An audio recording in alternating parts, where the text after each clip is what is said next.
Bonjour à tous et bienvenue à cette conférence débat consacrée à la célébration d'un quai Philippe Chabeau dans le quartier solidaire de Saint-Malo, point de départ de l'expédition de Jacques Cartier vers le Nouveau Monde à la découverte du Canada. Vous avez ici en photo à gauche effectivement le point de départ de ces grandes découvertes. Et puis, un parallélisme étonnant que nous allons faire à travers cette conférence débat. Également, la mémoire de Philippe Chabeau mériterait tout à fait d'être mise en valeur, non pas en direction des liens qui réunissent, rapprochent Saint-Malo et le golfe du Saint-Laurent, mais plutôt les rives d'un autre golfe en direction de l'Asie, des mers chaudes, les rives du golfe Persique à travers le Louvre à Abu Dhabi. Nous allons expliciter d'où vient précisément ce lien. Alors tout d'abord, pour effectivement situer ensemble la démarche, un quai, Philippe Chabeau, sur les traces du Nouveau Monde qu'il faut voir ici dans une double entrée, orienté à la fois vers la francophonie des Amériques, vers le Québec, vers le Canada, vers l'esprit des grandes découvertes qui ont guidé notamment Jacques Cartier en partant de Saint-Malo, mais aussi toute une migration normande et bretonne qui s'est établie pour fonder la Nouvelle-France, et puis un nouveau monde qui est aussi en train de s'écrire aujourd'hui en matière de diplomatie d'influence, en matière de diplomatie culturelle, de nouveaux jeux d'acteurs dans la diplomatie des cultures. Et nous allons regarder ensemble comment finalement rapprocher ces deux sphères. Alors tout d'abord, pour commencer, je vous propose de resituer peut-être ce grand personnage qui était Philippe Chabeau. Philippe Chabeau a été ministre de la Marine. À l'époque, on appelait ça ministre des choses de la mer de François Ier. C'est un grand mécène de la Renaissance qui va en partie financer les expéditions de Jacques Cartier à la découverte du Canada en 1534. J'insiste sur l'ancrage de ce grand personnage de la Renaissance, qui n'est pas un personnage avec une ascendance bretonne ou normande, parce que vous savez que les premières routes en direction du Québec étaient effectivement guidées par des relations maritimes, des relations de pêche, essentiellement influencées par la quête du secret de Terre-Neuve, la morue, qui était bien connue de nombreux armements de pêche sur les côtes de la Manche et de l'arc atlantique. Eh bien, Philippe Chabeau est un personnage plutôt ligérien, c'est un personnage du Berry, et effectivement proche du milieu dirigeant et un compagnon de route.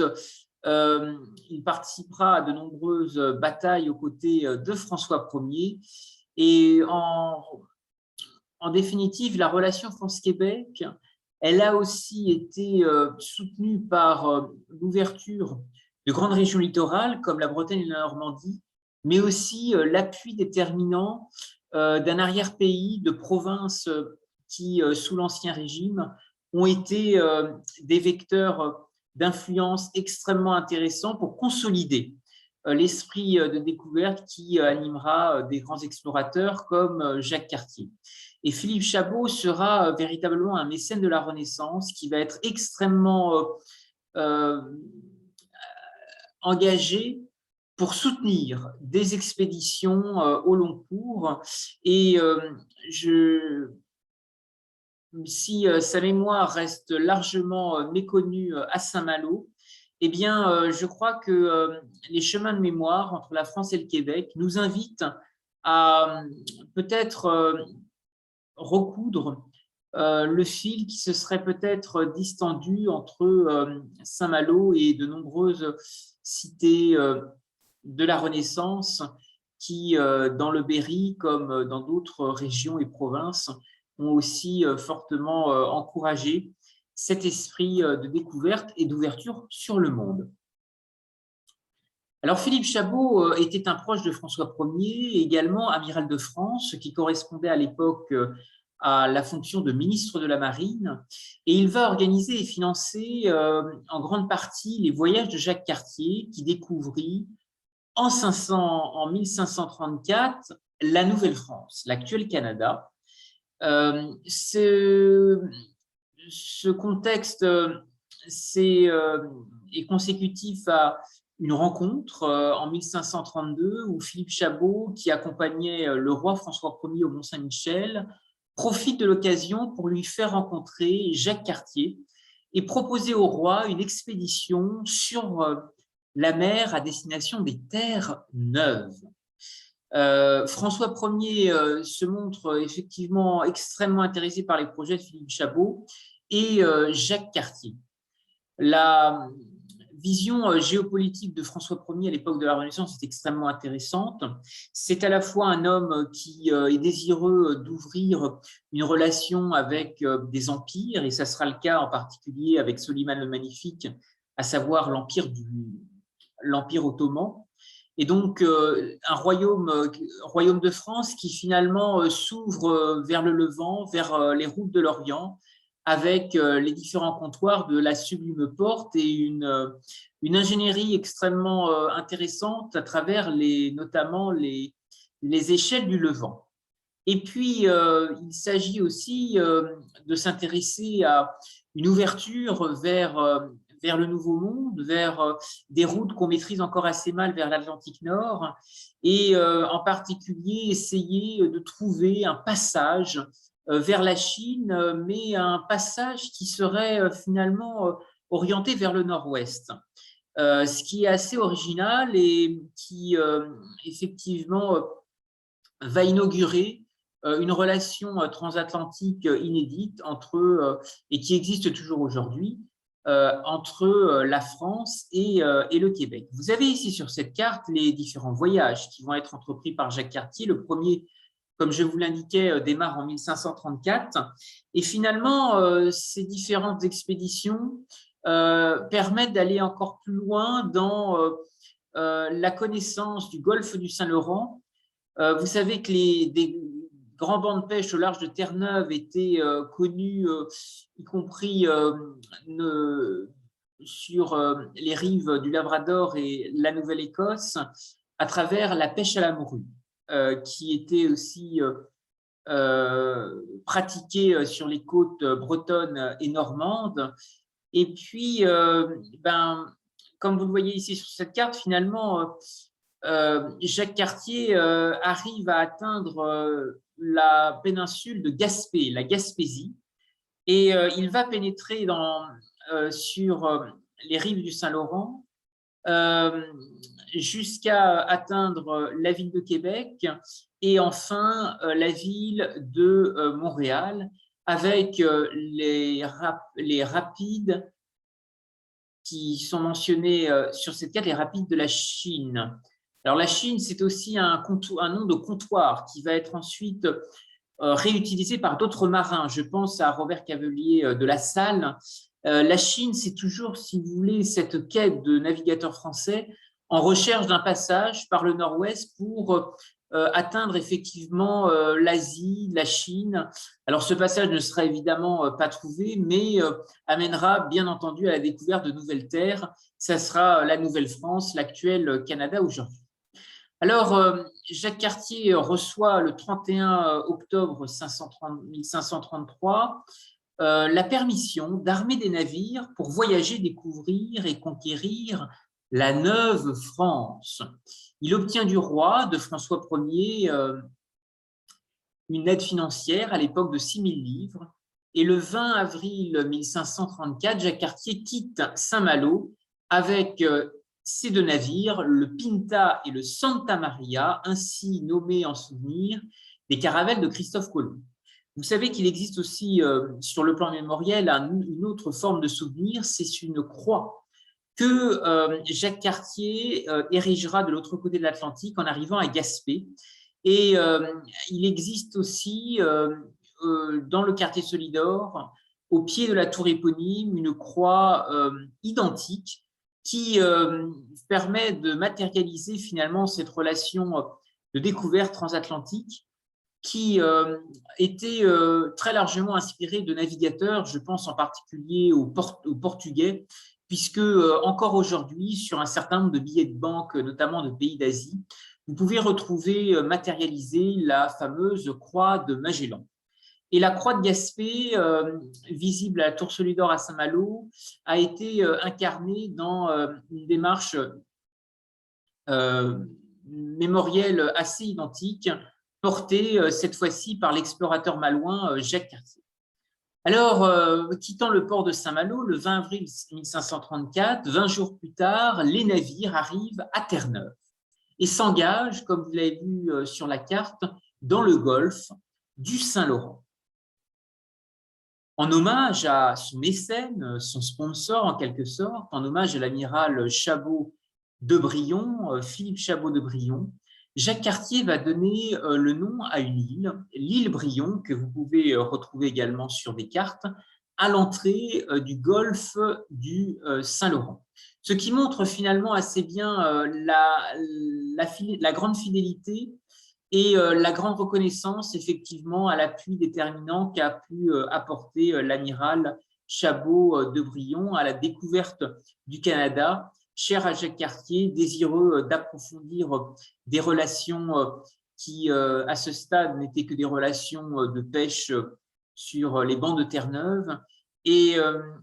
la découverte du golfe du Saint-Laurent permet cette fois-ci d'établir une présence qui va s'approfondir grâce aux expéditions qui s'en suivront, encouragées par des armements à la fois bretons mais aussi normands. Alors Philippe Chabot, ce grand mécène de Jacques Cartier, va décéder le 1er juin 1543 et on va lui élever un grand monument funéraire dans l'église des Célestins à Paris, et dont le gisant est toujours conservé au Louvre, à Paris également, dont vous avez une photo qui apparaît ici à l'écran. D'où l'intérêt aujourd'hui, peut-être en matière de diplomatie culturelle, de diplomatie d'influence, de débattre à la façon dont nous pourrions célébrer à la fois un quai Philippe Chabot, personnage totalement méconnu à Saint-Malo, et qui pourtant aurait une place bien réelle dans le quartier Solidor, mais aussi en direction de ce nouveau monde, à travers le Louvre à Abu Dhabi, qui est lui aussi un pont entre les découvertes, les civilisations maritimes, qui apporterait, avec la mémoire de Philippe Chabot, un trait d'union de l'Atlantique au golfe Persique. Alors, vous avez ici des photos assez intéressantes du Louvre à Abu Dhabi et de la signification qu'il représente en termes de signature architecturale, puisque dans l'esprit de ce concepteur, Jean Nouvel, qui a réalisé des projets exceptionnels dans le golfe Persique, eh bien, vous avez ce grand dôme, ce grand couvercle qui, à la fois, a vocation à créer un monde extrêmement accueillant qui associe la sérénité, les lumières et les ombres, les reflets et les calmes. Et cette forme effectivement très sphérique illustre à la fois les liens intangibles qui existent entre histoire et géographie, en voulant vraiment exacerber une certaine fascination pour les rencontres rares. Et peut-être que finalement, ce lien si particulier qui a pu se développer entre un grand mécène de la Renaissance, Philippe Chabot, et l'explorateur Jacques Cartier,